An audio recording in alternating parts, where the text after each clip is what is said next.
سب سے پہلی بات کہ آج 5 محرم سن 1446 ہے، یعنی 1446 ہجری شروع ہو چکا ہے اور اس کی آج 5 تاریخ ہے۔ یہ سال ان کی ابتدا ہجرت مدینہ سے کی گئی۔ جب سے اللہ تعالیٰ نے زمین و آسمان کو پیدا کیا ہے، دنوں کا حساب اور مہینوں کا حساب تب سے ہی شروع ہے، اور ہمیشہ سے تاریخوں کا حساب، وقت کا حساب وہ قمری مہینوں کے حساب سے، جسے ہم ہجری یا اسلامی مہینے کہہ لیتے ہیں، تو ہمیشہ سے حساب قمری مہینوں کے اعتبار سے ہی ہوتا رہا ہے، اور اس کی کئی وجوہات ہیں۔ ان میں سے ایک تو یہ ہے کہ شمسی سال جو ہوتے ہیں وہ سارے کے سارے دن ایک جیسے ہی ہوتے ہیں، کہ سورج نکلتا ہے، کوئی اندازہ نہیں یہ سورج کتنےویں دن کا ہے، کوئی پتہ نہیں چل سکتا۔ ایک ہی طرح کا سورج ہوتا ہے، ایک ہی طرح کا طلوع ہوتا ہے، ایک ہی طرح کا غروب ہوتا ہے، اور یہ 365 دن اور 6 گھنٹے کا ایک سال ہوتا ہے۔ 365 دن اور 6 گھنٹوں کا، یہ 6 گھنٹے جو ہے پھر یہ 4 سال بعد 29 فروری کی شکل میں اس کو پورا کیا جاتا ہے۔ لیکن جو قمری جو مہینے ہوتے ہیں، یہ جو قمری تاریخیں ہوتی ہیں، ان کے اس کو معلوم رکھنا بہت آسان ہوتا ہے۔ یہ اس طرح کہ جب یہ رات کو نکلتا ہے نا چاند، اور چاند کی موٹائی اور اس کی جگہ دیکھ کے پورا اندازہ کرنے والے کر لیتے ہیں کہ یہ کس تاریخ کا چاند ہے، یہ کس تاریخ کا چاند ہے۔ اور پھر چونکہ رات کو یہ نکلتا ہے، اس لیے رستوں کی رہنمائی بھی اسی کے ساتھ ہوتی ہے، چاند کے ساتھ ستاروں کے حساب سے، اس لیے ہمیشہ سے جو ہے دنوں کا حساب یا تاریخ کا حساب وہ قمری حساب سے ہی ہوتا رہا ہے۔ اور اس میں بڑی حکمتیں بھی ہیں کہ اللہ تعالیٰ نے جتنی بھی جو ہے وہ ہمارے لیے عبادات رکھی ہیں وہ قمری اعتبار سے رکھی ہیں۔ تو اس میں حکمت یہ کہ انسان ہر طرح سے آزمایا جاتا ہے۔ روزے ہیں مثلا، اگر یہ شمسی اعتبار سے ہو تو پھر یہ یا تو ہمیشہ گرمیوں میں آئیں گے یا ہمیشہ سردیوں میں آئیں گے، اور ایسا بھی ہوگا کہ کچھ علاقوں میں ہمیشہ گرمیوں میں ہوں گے اور کچھ علاقوں میں ہمیشہ سردیوں میں ہوں گے۔ جیسے یہ موسم ہے، یہ ہر جگہ پہ مئی، جون، جولائی گرمیوں کا نہیں ہوتا۔ ایک زمین کا جو دوسرا حصہ ہے وہاں پہ جو ہے موسم مئی سردیوں کی ابتدا کا مہینہ ہوتا ہے، وہاں پہ مئی سے سردیاں شروع ہو جاتی ہیں۔ جون جولائی جو ہے وہ سخت سردی کا مہینہ ہوتا ہے، اور دسمبر اور جنوری سخت گرمی کا وہاں پہ مہینہ ہوتا ہے۔ جیسے ہم نے چند سال پہلے آسٹریلیا میں یہ مشاہدہ کیا تھا کہ ہم مئی میں گئے تھے اور وہاں پہ سردیاں شروع تھی مئی میں۔ تو یہ بھی حکمت ہے اللہ کی حکمتوں میں سے کہ تاکہ سب پر یہ سارے موسم آئے۔ مثلا روزے رکھنے ہیں تو روزے گرمیوں میں بھی آئے اور سردیوں میں بھی آئے، تاکہ مومن یہ نہیں ہے کہ پتہ سردیوں میں آسان ہے تو رکھ لیے، گرمیوں میں مشکل ہے تو چھوڑ دیے، اور یہ بھی نہیں ہے کہ انسان ساری زندگی گرمیوں میں روزے رکھتا ہے، اللہ تعالیٰ اس کو سردیوں میں بھی روزے دیتا ہے، چل کچھ سال تو آرام کر، کچھ سال آسانی سے روزے رکھ۔ اسی طرح حج ہے، وہ گرمیوں میں بھی آتا ہے اور سردیوں میں بھی آتا ہے۔ مجھے یاد ہے جب ہم جامعہ میں پڑھتے تھے، اور شاید یہ آخری سال کا حج تھا ہمارا، سن 2003 کا جو حج تھا،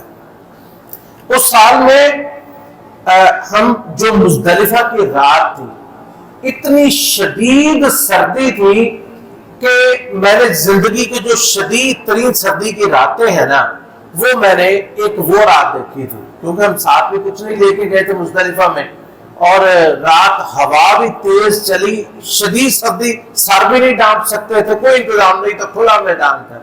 اور اب دیکھ لیں یہ کتنی گرمی میں آیا، کتنے لوگ گرمی سے اللہ تعالیٰ نے ان کو شہادت کا مرتبہ دے دیا۔ اس میں ہے تو دیکھیں موت تو انسان کی آنی ہے، لیکن کتنی خوش قسمت موت ہے انسان کی کہ جو وہ احرام پہنے ہوئے جن کی آئی اور وہ تلبیہ کہتے ہوئے روزے قیامت اٹھیں گے۔ تو یہ اللہ کی حکمتوں میں سے ہے کہ اللہ تعالیٰ نے تمام عبادات اور دنیا کے معاملات جو وہ قمری اعتبار سے رکھے ہیں۔ تو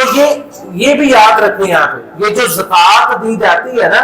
بہت سارے لوگ اس کو شمسی حساب سے کر لیتے ہیں، لیکن یہ شمسی حساب سے کرنا درست نہیں ہے کہ مثلا میری شادی 7 فروری کو ہوئی تھی، یا کسی کی شادی جو ہے کوئی کہتا ہے میری شادی فلاں اپریل کو یا کسی مہینے میں، تو اس حساب سے پھر وہ دیکھتے ہیں ہمارے پاس اتنا سونا آیا تھا تو سال بعد اس کی زکوٰۃ دیتے ہیں، نہیں، بلکہ قمری مہینوں کے حساب سے زکوٰۃ بھی دینی ہے، اور اگر کوئی ایسا دیتا ہے تو اس کو چاہیے کہ وہ ازالہ کرے اس کا۔ تو یہ جو ہے وہ قمری مہینے، لیکن یہ اسی طرح چلتے تھے ہمیشہ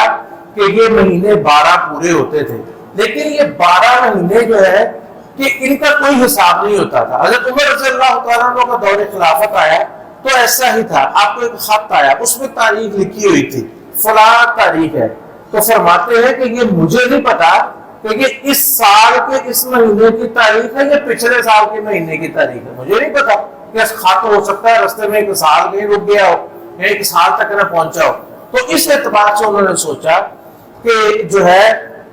سال مقرر کرنے چاہیے، تو یہ مشاورت ہوئی، صحابہ کرام سے مشاورت کی کہ سال جو ہے ہم نے مقرر کرنے ہیں، تو کیسے جو ہے وہ ان کو مقرر کیا جائے۔ تو اس میں مختلف تجاویز آئی، جن میں سے ایک یہ تھی کہ اسلام سے اس کو شروع کیا جائے، لیکن جو ہے وہ آ کے بعد ختم، مختلف تجاویز کے بعد ختم یہ ہوئی، اس بات پہ ہوئی کہ اس کو ہجرت کے اعتبار سے جو ہے وہ اس کو شمار کیا جائے، کیونکہ ہجرت اسلام کے اندر وہ ٹرننگ پوائنٹ تھا کہ جس میں مسلمان جو مظلوم تھے ان کی مظلومیت کا اختتام ہوا، کہ جہاں چھپ چھپا کے عبادات کرتے تھے اور انتہائی تکالیف میں تھے، مصائب میں تھے، مغلوب تھے، یہاں سے ان کے غلبے کی جو ہے وہ ابتدا ہوئی۔ اور یہ آپ جانتے ہیں کہ جب مکہ میں تھے 13 سال آپ نے مکہ میں گزارے اور اتنی سختیاں برداشت کی، آپ نے ذہنی طور پر بھی، جسمانی طور پر بھی، روحانی طور پر بھی، اور اپنے ساتھی، کتنے آپ کے ساتھی وہ جو آپ کے سامنے مارے جاتے تھے، ان کو جو ہے وہ ان پر تشدد کیا جاتا تھا، ان کو زخمی کیا جاتا تھا، ان کی بے عزتی کی جاتی تھی، ان کو بوریوں میں باندھ کر جو ہے وہ دھوپ میں پھینک دیا جاتا تھا، ان کی پٹائی کی جاتی تھی، ان کو زخمی کر دیا جاتا تھا، اور کچھ کو شہید کر دیا گیا، اور رسول اللہ صلی اللہ علیہ وسلم کے ساتھ کتنا برا سلوک کیا، اور کہ جس ہستی کو دیکھنے کے لیے کہ لوگ جو ہے ان کی ایک جھلک دیکھنے کے لیے لوگ بےتاب ہوتے تھے، اور بےتاب آج بھی ہیں کہ اللہ کے رسول علیہ الصلوۃ والسلام، آپ اللہ تعالیٰ ہمیں خواب میں ہی آپ کا چہرہ دکھا دے، اس ہستی کے اوپر اونٹ کی اوجڑیاں پھینک دیا کرتے تھے، اتنے وہ ظالم تھے۔ تو لیکن مسلمانوں کو آگے سے دفاع کرنے کی اجازت ہے، یعنی اب جو ہے وہ جنگ کرنے کی اجازت نہیں تھی، جواب دینے کی اجازت نہیں تھی، یہاں تک کہ 13 سال تک مسلسل اسی تکلیف میں گزرتے رہے، اور پھر اللہ تعالیٰ نے اس کے بعد آپ کو پھر ہجرت کی جو ہے وہ اجازت دی۔ اس کی سب سے پہلی نوید اور سب سے پہلی خوشخبری آپ کو ایک خط کے ذریعے ہوئی، جیسا کہ ابو موسیٰ رضی اللہ تعالیٰ عنہ بیان کرتے ہیں کہ رسول اللہ صلی اللہ علیہ وسلم نے ارشاد فرمایا کہ رأیت فی المنام انی اہاجر من مکہ الی ارض بہا نخل، کہ اللہ کے رسول علیہ السلام نے فرمایا کہ اللہ تعالیٰ مجھے خواب دکھایا ہے کہ میں مکہ سے ہجرت کر کے کھجوروں والی ایک زمین جو ہے، کھجوروں والا علاقہ ہے، اس کی طرف میں ہجرت کر رہا ہوں۔ تو نبی علیہ السلام نے اس وقت جو مشہور علاقے تھے نا، ان میں سے ایک یمامہ تھا اور ایک حجر تھا. یہ علاقے بڑے ترقی یافتہ تھے اور یہاں پہ آبادیاں بھی زیادہ تھیں اور لوگ بھی زیادہ. آپ نے یہی سمجھا کہ یا تو مجھے یمامہ کی طرف کہا جائے گا اور یا حجر کی طرف کہا جائے گا. مدینہ جو اس وقت یثرب تھا اس کا آپ کے ذہن میں خیال ہی نہیں آیا کہ مجھے یہاں بھی کہا جا سکتا ہے، کیونکہ یہ اتنا معروف نہیں تھا اور مشہور تھا. یہاں بیماریاں تھیں، یہاں جنگیں تھیں، بڑے مسائل تھے یہاں پہ، اس لیے آپ کے ذہن میں یہی آیا. پھر اس کے بعد آپ کو ایک خواب دکھایا گیا جو کہ حضرت عائشہ رضی اللہ تعالیٰ عنہ بیان کرتی ہے، اس میں اس بات کو واضح کر دیا گیا. تو رسول اللہ صلی اللہ علیہ وسلم نے ارشاد فرمایا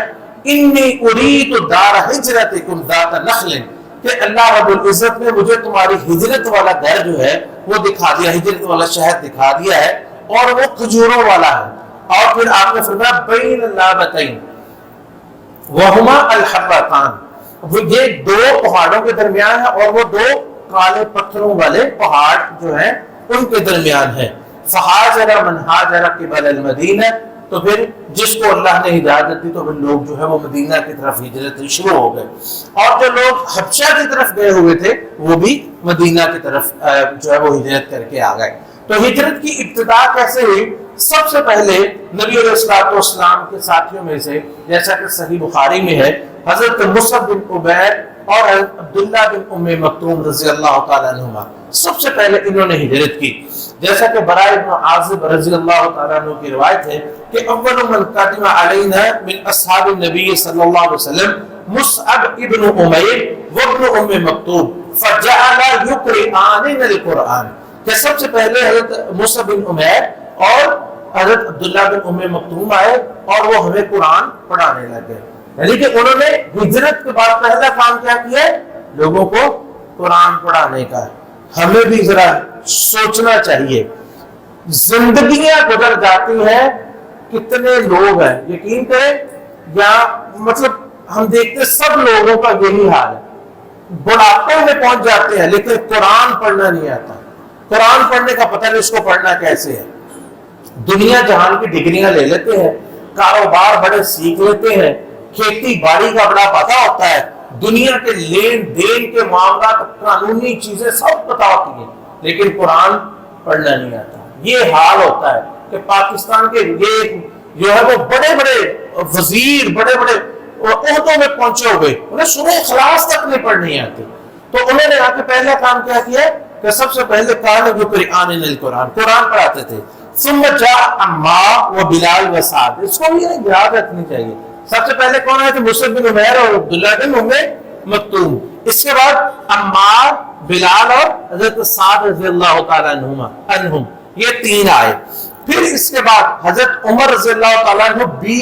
اور ان کے ساتھ 19 اور لوگ تھے، یعنی یہ 20 لوگ جو ہے پھر یہ تیسرے زمرہ میں آئے. اللہ کے رسول علیہ الصلوۃ والسلام کو ابھی ہجرت کی اجازت نہیں تھی. پھر اس کے بعد جو ہے جب رسول اللہ صلی اللہ علیہ وسلم کو اجازت ملی تو یہ ایک لمبا قصہ ہے، کتنی تکلیفوں کے بعد اللہ کے رسول علیہ الصلوۃ والسلام جو ہے وہ ہجرت کر کے آپ تشریف لائے. تو حضرت براء بن عازب فرماتے ہیں فما رأيت اهل المدینة فرحوا بشيء فرحهم به حتى رأيت الولائد، کہ کہتے ہیں کہ میں نے نہیں دیکھا کہ اہل مدینہ کبھی اتنا خوش ہوئے ہوں، حالانکہ ان کی عیدیں بھی آتی تھی، ان کی شادیاں بھی ان کے ہوتی تھی اور ان کے جو ہے اللہ تعالیٰ ان کو بچے بھی دیتا تھا، بڑے خوش ہوتے تھے. لیکن اتنی خوشی فرماتے ہیں کہ میں نے کبھی اہل مدینہ میں نہیں دیکھی جتنی رسول اللہ صلی اللہ علیہ وسلم کی آمد پہ ہوئی تھی. تو بچے اور بچیاں وہ جو ہے وہ کہتے ہیں ھذا رسول اللہ صلی اللہ علیہ وسلم کا جا، اللہ کے رسول آ گئے، اللہ کے رسول آ گئے. مدینے میں بچے اور بچیاں جو ہے وہ اس طرح گلیوں میں اللہ کے رسول آ گئے، اللہ کے رسول، یعنی خوشی سے اس طرح وہ ہے جو گلیوں میں آوازیں جو ہے وہ لگاتے تھے. تو یہ تھی ہجرت کی جو ہے وہ ہجرت کی یہ ابتدا، اور اس سے جو ہے وہ اسلامی تاریخ جو ہے وہ شروع ہوئی. یہ جس کو آج 1446 سال گزر گئے، یعنی 1.5 صدی جو ہے وہ اس میں تقریباً جو ہے وہ گزر گئی. اللہ کے رسول علیہ الصلوۃ والسلام کی جو ہے وہ ہجرت تھے، یہاں سے جو ہجرت کی وہ ابتدا ہوئی تھی. تو یہ تھی ہجرت کے متعلق کچھ تاریخ. آج 1446 ہے، اس لیے جہاں دوسری تاریخیں یاد رکھتے ہیں تو ہمیں چاہیے کہ یہ ہجری تاریخ جو ہے وہ اس کو بھی یاد رکھیں، اس کا مہینہ کون سا چل رہا ہے، اس کی تاریخ کون سی چل رہی ہے، اس کو یاد رکھنا چاہیے۔ یہ صرف جو ہے یہ محرم میں اور ربیع الاول میں، رمضان میں اور ذوالحجہ میں، یہ 4 ہمیں یاد ہوتے ہیں جن میں ہم نے عیدیں کرنی ہیں یا کوئی پروگرام ہوتے ہیں، ویسے میں آج یاد نہیں ہوتا۔ لیکن لوگوں کو ایک اور مہینہ بھی بڑا یاد ہوتا ہے، وہ ہے سفر کا مہینہ۔ اور کچھ پتہ نہ ہو، یہ پتہ سفر میں شادی نہیں کرنی، سفر سے سفر شروع ہو جاتا ہے۔ اللہ تعالیٰ ہدایت دے سب لوگوں کو۔